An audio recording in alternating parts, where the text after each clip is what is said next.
Ansal API ने हजारों निवेशकों को हाईटेक सिटी में घर बसाने का सपना दिखाया और उनकी गाढ़ी कमाई को लूट लिया।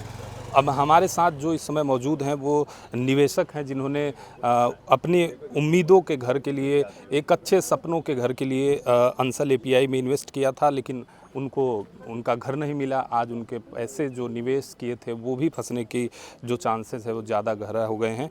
आज तमाम लोग इकट्ठा हुए हैं, इनसे बातचीत करेंगे। क्या नाम है चाचा? मेरा नाम विजय शंकर गुप्ता हूँ। मैं राजाजीपुरम से हूँ। 2012 में मैंने एक फ्लैट बुक कराया था, उसमें मैंने लगभग 8,19,000 रुपये दिए थे और आज ये 12 साल से ऊपर हो रहा है। अभी तक अंसल ने मुझे फ्लैट नहीं दिया है और रेरा से भी हमने केस लड़ा, लेकिन रेरा से भी कोई कार्रवाई नहीं हो पाई है।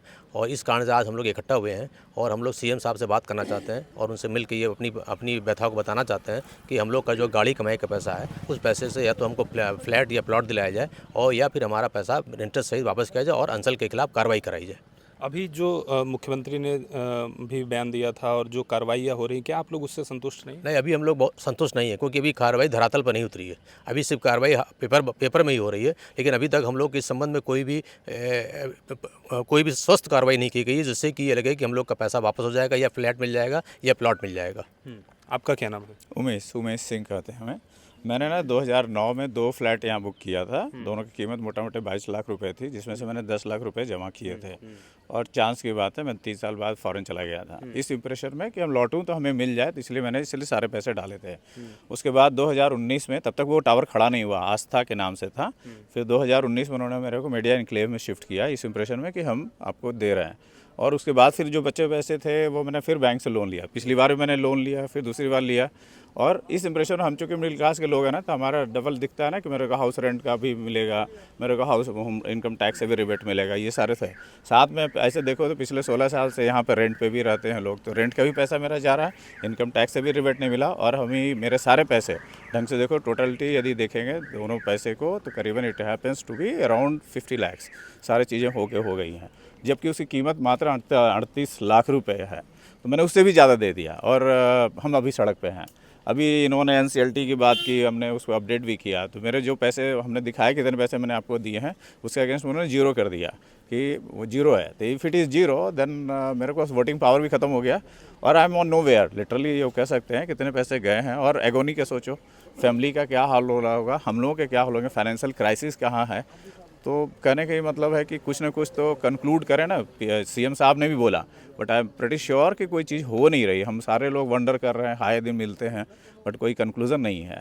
ये बताइए, क्या प्रभाव डाला है परिवार पे जो आपने निवेश किया और आज इसकी स्थिति सही नहीं समझ में आ रही? आप समझ सकते हो, मुझे 32 साल की नौकरी है। 32 साल की नौकरी में मोटा मोटी 50 लाख तो आप ही के पास है। तो इसी से समझ सकते हो कि कितना होगा, मिडिल क्लास का आदमी कितना कमाता होगा। 50 लाख पूरे लाइफ की वो एक चंक है। मेजरली हम मिडिल क्लास के लोग हैं, मेजरली पैसा हम मकान में ही चल जाते हैं, हम गांव से शिफ्ट करते हैं। एक जनरेशन लग जाती है पूरी शिफ्ट होने में, अगली जनरेशन भले कुछ कर पाए। एक जनरेशन में हम बच्चे को पढ़ा लें, उसके बाद देखिए 50 लाख का मेरा इंटरेस्ट कितना जा रहा है। तो और ऐसे देखो, रुपया हमेशा डिवैल्यूएट हो रहा है। वो कहते हैं, बाय द वे थोड़ी देर के समझो कि पैसे लौटाने की बात करते हैं, विल बी नो वेयर, क्योंकि ना पैसा हर साल हमारे इंडिया के करेंसी के हिसाब से 7 से 8% डिप्रिसिएशन चला जा रहा है। तो हर बार यदि आप 10% से भी इंक्रीज करो तो 3% मेरे को नेट गेन मिल रहा है। तो ऐसे तो देखो, पैसा यदि आप देने जा रहे हो तो मिट्टी है वो। उतने पैसे में हमें वो नहीं मिलेगा जितने पैसे के लिए हमने उस समय डिसाइड। और उस समय हमने लिटरली इनका 3 साल का ही एश्योरेंस था ना। 2000 यदि 9-8 में लिया था तो 11 में देने को था। 11 के हिसाब से देख लीजिए कि कितना मेरा नुकसान हो गया। और मेंटल एगोनी अलग, पूरा परिवार जो है ट्रैप्ड है उसमें। उसको लग रहा है कि दिवालिया वाली खबर आप लोगों को पता चली है, तब से परिवार की क्या स्थिति है? माई वाइफ गॉट वेरी, मतलब कह सकते हो कि काफ़ी ज़्यादा शॉक में आ गई। दिक्कत है, मैं एक्चुअली मुंबई में रहता हूँ and my family reside there only and I used to be there monthly. एक बार आज ही मेरे को कल से मिला था, तो मैंने आज ही आया हूँ। अभी सुबह की फ़्लाइट में आया हूँ, अभी फिर मैं रात की फ़्लाइट है, मैं फिर लौट जाऊँगा। खाली वाइफ को थोड़ा सपोर्ट करने के लिए आया हूँ। प्लस ये सुना तो मैंने यहाँ भी चला आया कि यार चलो हमारे जैसे और भी लोग हैं, ज़रा मिलें, कुछ देखें क्या कंक्लूड हो रहा है। मैं आके मैंने पहले पूछा तो सारी दुखी आत्माएँ यहीं जुटी हैं, तो लोगों ने बोला हाँ, तो दिस इज़ आवर स्टेटस को। ठीक है, आपका क्या नाम है? मेरा नाम अर्जुन नारायण सिंह है। आपने भी निवेश किया, क्या देख करके निवेश किया था? पहले तो इसका नाम सुन के ही निवेश किया था। इसका नाम उस समय बहुत चल रहा था। 2008 में मैंने 300 वर्ग गज का प्लाट जो है बुक किया था, उसके लिए इन्होंने 16.5 लाख लिए थे। और उस समय 16.5 लाख में था। अब आप समझ लीजिए कि 16.5 लाख में इस समय कुछ भी नहीं मिलेगा। अगर उस तरह का प्लाट हम लेना चाहें तो 1.5 या 2 करोड़ का होगा। तो कैसे हम लोग प्लाट लेंगे, कैसे मकान बनाएंगे, सब समझ से बाहर है। मुख्यमंत्री जी ने जो है उनका इंटरव्यू देखा था और कुछ उम्मीद जगी थी, लेकिन कुछ समझ में नहीं आ रहा। कुछ भी उसमें अभी तक कार्रवाई नहीं हुई है। शायद उनको कुछ पता नहीं है और नीचे से कोई भी आदमी कोई कार्रवाई नहीं कर रहा।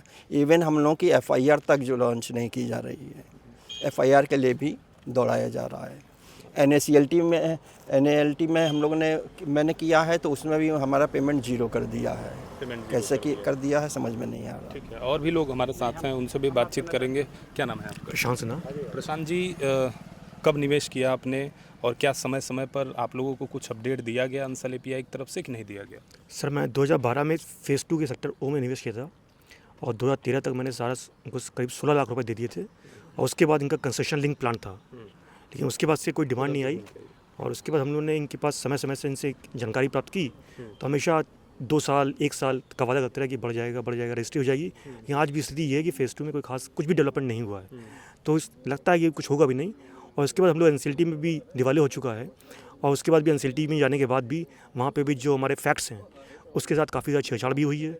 जिससे हमारी सीआरपी की जो मीटिंग हुई थी उसमें उन्होंने मीटिंग में जिनकी मॉम्स हैं उसमें कहा है, उन्होंने स्पेशली कहा है कि जो है उनके जो शेयर पॉइंट्स डेटा था या फिर मेल बॉक्स था उसके हैकिंग हुई है और इससे जो है मतलब कि डेटा के जो हमारे फैक्ट्स हैं जो अंसल के पास हैं उसके साथ पूरी टेम्परिंग हो रही है, जो कि काफ़ी ज़्यादा नुकसानदायक है।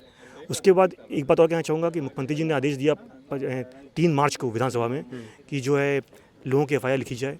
तो लोगों की एफआईआर केवल कागज़ पर लिखी जा रही है, उनको एक एक्नॉलेजमेंट स्लिप दी जा रही है, लेकिन हकीकत में जो है आपने कंप्लेन किया? जी मैंने की है। आपको भाई एफआईआर नहीं हुई? मैंने लास्ट वीक की थी, लास्ट मंडे को की थी। आज 6 दिन हो गए हैं, कुछ नहीं हुआ है। कि मेरे साथ काफ़ी लोग यहाँ पे ऐसे भी हैं जिन्होंने 8 मार्च को 13 मार्च को भी की हुई है।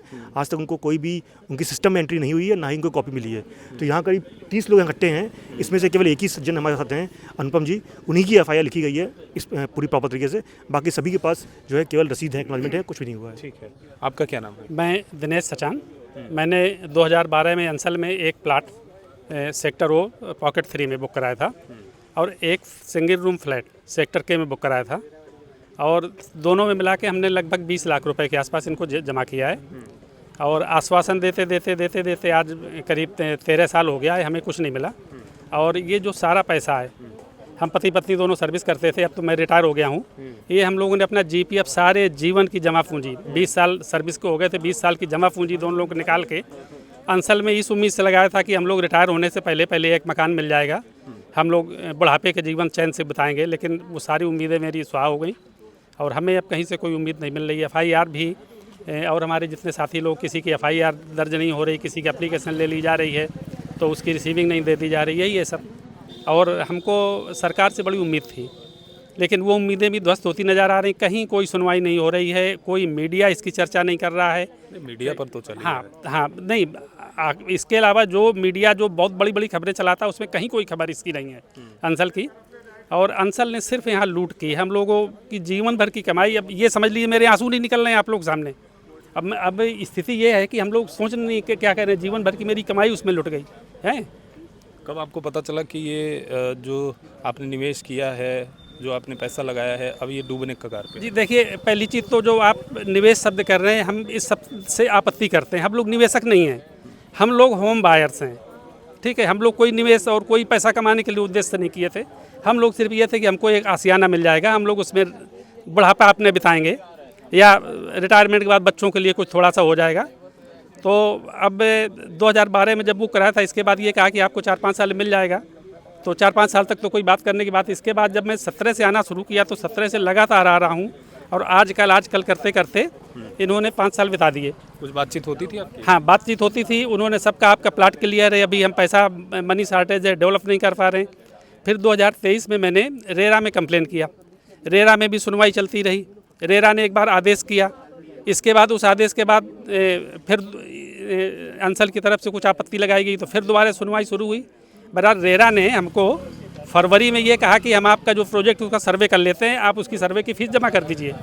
हमारे दो थे, एक प्लाट एक फ्लैट था, हमने दोनों का 2-2 हज़ार रुपये जमा किया और 2 हज़ार रुपये हमसे जमा तब करवाया गया जब एनसीएलटी से दिवालिया घोषित हो गई। तो हमारे 4,000 रुपये वो भी गए और 20 लाख ये गया है। तो हम लोग तो बड़े हतोत्साहित हैं। अब हमको इसमें सरकार से सिर्फ ये उम्मीद है, हम सब प्लाट तरीके का समाधान चाहिए। देखिए, समाधान हम ये चाहते हैं कि सरकार इस सारे प्रोजेक्ट को, अंसल के प्रोजेक्ट को एक्वायर्ड करे और सरकार खुद इसको अपने नियंत्रण में लेके सरकार अपने पैसे से डेवलप करवाए। और ईमानदारी की बात मैं बताऊं, जो फैक्ट्स ये है, न्याय की बात ये है कि देखिए 2012 की कीमत में कोई भी कंपनी या कोई भी सरकार यहाँ विकास नहीं करा सकती है, न कराएगी। प्रैक्टिकल चीज़ तो ये है कि सरकार यहाँ विकास कराए और हम लोगों का जो जो हिस्सा आता हो वो हम लोगों से पैसा ले और विकास करा के हम लोगों को प्लाट हमको दे। ठीक है, ठीक है। आपका क्या नाम है? अनुपम अग्रवाल। आज आप लोग यहाँ इकट्ठा हुए हैं, क्या बातचीत हुई? ये बातचीत ये हुई कि मुख्यमंत्री से मिला जाए, आगे की कार्रवाई कुछ हो जैसा, क्योंकि उन्हीं के इनिशिएटिव पे जो हमारी एफआईआर देखी रजिस्टर हुई है। अच्छा, PMLA एफआईआर रजिस्टर हो गई? मेरी 9 मार्च को हुई थी रजिस्टर, मगर उसके बाद कोई कार्रवाई नहीं हुई है, बयान भी नहीं लिया गया है। तो आगे की कार्रवाई का भी भरोसा हमको चाहिए कि आगे कुछ कार्रवाई होगी। और दूसरा ये कि मतलब एफआईआर दर्ज होने के बाद इतनी 65-70 एफआईआर दर्ज हो गई हैं, तो वो उसका फ़ायदा उठा रहे हैं। मतलब क्योंकि उनको अरेस्ट कर लेना चाहिए था जिस हिसाब से धाराएं लिखी गई हैं, तो वो जो है एविडेंस में टेम्परिंग कर रहे हैं। जैसा अभी हमारे साथी प्रशांत सिंह ने भी बताया कि फर्स्ट COC मीटिंग जो हुई थी NCLT की, उसमें उन्होंने ये डिस्क्लोज़ किया था कि 4 मार्च को साइबर अटैक हुआ था। जो डेटा था, उसके जो डेटा बैंक था, वो जो है उसका एक्सेस देखिए अंसल के पास ही हो सकता था। तो उन्होंने वहाँ से बहुत सारा डेटा डिलीट कर दिया, जिसकी वजह से हम लोगों के जो क्लेम्स हैं वो वेरीफाई नहीं कर पा रहा है NCLT। तो उसके नॉन वेरिफिकेशन की वजह से हमारा जो NCLT में जो शेयर है, जो वहाँ COC में, वो हमारा 20% निकल रहा है। वो हमारे सारे क्लेम्स जो बायर्स ने, जिन्होंने दाखिल किए, सब ने दाखिल भी नहीं कर पाए हैं, लोग को जानकारी नहीं है। 3,000 के ऊपर होम बायर्स ने क्लेम दाखिल किए थे, 1250 करोड़ रुपए के। उसमें से केवल 170 करोड़ एडमिट किए हैं उन्होंने NCLT में। उसके हिसाब से हमारा शेयर 20% निकल रहा है होम बायर्स का, जबकि ये शेयर जो है 60-70% होना चाहिए जो हम लोगों के इन्वेस्टमेंट के हिसाब से। और सारा पैसा जो होम बायर्स का है, वो जो बचा कुचा पैसा है, अगर यही चीज़ कंटिन्यू करेगी तो ये पैसा फाइनेंशियल इंस्टीट्यूशंस को बांट दिया जाएगा। जो प्रॉपर्टीज़ बची हैं उनको बेच करके जो फाइनेंशियल इंस्टीट्यूशंस हैं, जो इस समय NCLT में मेजॉरिटी में हैं, तो उन्हीं के हिसाब से चलेगा सब। ठीक है। आपका क्या नाम है? और जब आपने यहाँ पे मकान के लिए जो पैसा लगाया, तो वो आपके ऊपर अब क्या प्रभाव डाल रहा है? मेरा नाम अखिल अग्रवाल है और मैंने यहाँ पे एक बहुत विश्वास से यहाँ पे सब इन्वेस्टमेंट्स किए थे। अंसल के साथ LDA खड़ा था, गवर्नमेंट की एक टाउनशिप थी, बहुत बड़े बड़े ऐड आते थे और it was a hypertech township, hitech township के रूप में थी। 6,500 एकड़ बाद में हो गई 3,500 एकड़ से। तो मैंने भी एक सोचा था कि आज से 15 साल पहले, अभी मेरी उम्र 45 साल है, आज से 15 साल पहले, 12 साल पहले मैंने इन्वेस्ट किया। तो सोचा कि चलो, क्योंकि इतनी महंगाई, उस समय 500 रुपये स्क्वायर फीट का प्लॉट मैं नहीं खरीद पा रहा था गोमती नगर में या कहीं अपने आसपास के एरियाज़ में LDA का, जो कि आज 10,000 रुपये स्क्वायर फीट में नहीं मिल रहा है। मतलब 20 गुना चीज़ें बढ़ गई हैं। तो NCLT के आने के बाद हमें अब अपना पैसा वापस नहीं चाहिए, हमें वो प्रॉपर्टी वापस चाहिए जिसको सोच के हमने लोन लिया, किसी ने कैसे भी इन्वेस्ट किया, आपने जेवर बेचे, जो भी किया। तो आज की डेट में 15 साल बाद आप गवर्नमेंट, वो भी माननीय मुख्यमंत्री के से मैं मैसेज देना चाहता हूँ हम सभी की तरफ से कि मतलब लखनऊ में होकर बहुत विश्वास के साथ हमने इन्वेस्ट किया और लखनऊ में होकर प्रधानमंत्री मुख्यमंत्री जी के नाक के नीचे इतना बड़ा चीज़ें हो रही हैं, वो भी LDA भी साथ में इन्वॉल्व है। और आज की डेट में हमें अपनी प्रॉपर्टी वापस चाहिए, हमें पैसा नहीं चाहिए, वो आज हमारे किसी काम का नहीं है। और मेरा ये भी कहना है कि जो NCLT में हमारा वोटिंग राइट्स जो है वो एक परसेंटेज के रूप में देखा जा रहा है, वो हमारा नंबर उनको देखना चाहिए। We are home buyers, we are end users, हम लोगों ने कोई इन्वेस्टमेंट नहीं किया है यहाँ पे। तो हम लोग यहाँ पे जब से वो हुआ है तो 3-4 साल में जब तक कंप्लीशन की हमारी उम्मीद थी, हमें पोजीशन के लिए हम ऑफिस के चक्कर लगा रहे हैं। ये आज से कम 500 चक्कर हम लोग लगा चुके हैं ऑफिस के। हर बार हमें ये नहीं से कुछ दिन बाद आइए, 1 महीने बाद आइए, गवर्नमेंट से क्लियरेंस है, वो आज करते करते हमें इतने साल हो गए। और आज हालत ये हो गई, जब पेपर में ये हमने पढ़ा या जो TV में सुना NCLT में जा रहा है, तो ये हमारे लिए बहुत ही दुखद, हम बहुत ही पीड़ित हैं और प्रताड़ित हैं।